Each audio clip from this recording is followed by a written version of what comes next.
2030-cu ilə qədər 92 milyon insan peşəsi üzrə işsiz qalacaqdır. Bu statistikanı 2025-ci ilin yanvar ayında Davosda keçirilən Dünya İqtisadi Forumunun hesabatlarından götürmüşəm. Bu peşələrin bəziləri haqqında sizə məlumat vermək istəyərdim. Bəlkə ətrafınızda bu peşə sahibləri var ki, indidən artıq özlərinə başqa bir peşə seçməyə və yaxud da ki, başqa bir yol seçməyə hazır olsunlar. Bunlara kimlər daxildir? Bu peşələrə kimlər daxildir?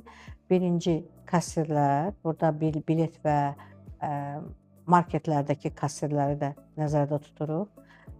İkinci peşə sahibləri poçt işçiləridir ki, artıq dünyada poçtlarda işləyən daha çox deməli robotlardır, hansı ki, gələn o bağlamaları emal edir, deməli uçotunu aparır. Daha sonraki mühafizəçilər, daha çox texnologiyalar inkişaf etdikcə canlı mühafizəyə ehtiyac qalmayacaq. Sonra hansı peşələr ola bilər? Məsələn, mühasiblər və kadr uçotunu aparan. Burada daha çox sadəcə məlumatları hansısa bir bazaya daxil edən mühasib və kadr işçilərindən söhbət gedir ki, artıq bu məlumatlar elektron formatda blockchain deyilən texnologiyalar inkişaf etdikcə insan əməyinə ehtiyac qalmayacaq bu məlumatların daxil edilməsi. Sonra ev təmizləyiciləri. Mən fikirləşirəm ki, bəli, bu da ola bilər, çünki zaman robotlaşmaya gedir. Artıq evlərimizi də yəqin ki, robotlar təmizləyəcək.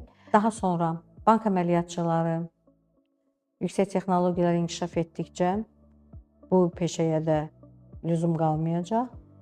Əslində siyahı böyükdür. Sonuncu olaraq qrafik dizaynerları misal göstərə bilərəm. Çünki artıq süni intellekt istədiyimiz formatda loqoların, istədiyimiz formatda postların hazırlanmasına bizə tam dəstək olur. Bütün bu peşələri sadalamaqdan məqsədim həmin o peşə sahiblərini demotive etmək deyil. Əksinə onlara bir çağırışdır, onlara bir bilgidir ki, siz peşənizi dəyişməyə yönümlü olun. Texnologiyalar dövründə uyğunlaşmağa çalışın.